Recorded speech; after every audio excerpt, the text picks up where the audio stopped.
Okay, in this question here, the first thing we need to do is expand these brackets and get rid of these brackets because they're complicating things for us. Remember, this is an advanced question, so it is the one that sorts the A from the B students. Okay, so looking at the top here, nothing there changes, so we just copy that down for the moment.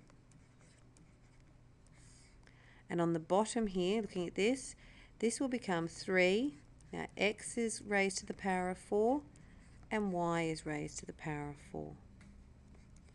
Looking at our other bracket over here, this is 3 to the power of 4 times x squared to the power of 4. And there's nothing we can do here, so the y to the power of 4 just gets copied down. We now need to tidy up these two bits here before we can go any further. So let's just copy down the top of the first equation. And then here, this will just be 3x to the power of 4, y to the power of 4. Now, 3 to the power of 4 is 3 times 3 times 3 times 3. That's 81.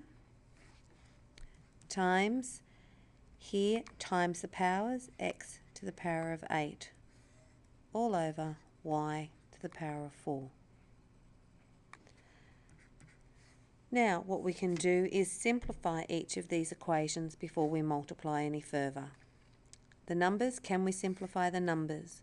No, they don't have a common factor and they don't divide to give us a whole number answer.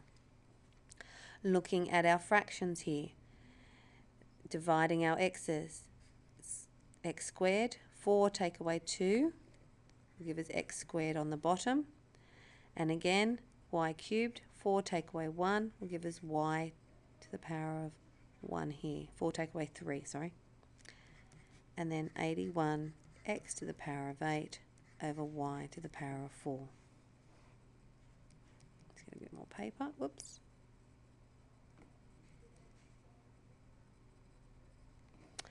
So we now can multiply the top of our fractions and the bottom of our fractions.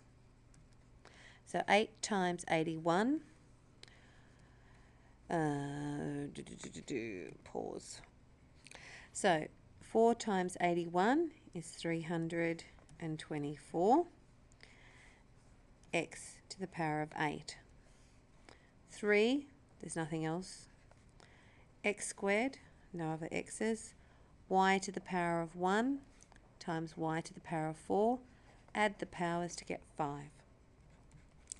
So now we look at 324 divided by 3. Do we get a whole number answer? Yes. 3 goes into 324 108 times. X to the power of 8 divided by x to the power of 1. Subtract 1 from 8 and you'll get x to the power of 7. There are no other y's, so it's y to the power of 5 on the bottom of this equation. That's your answer here.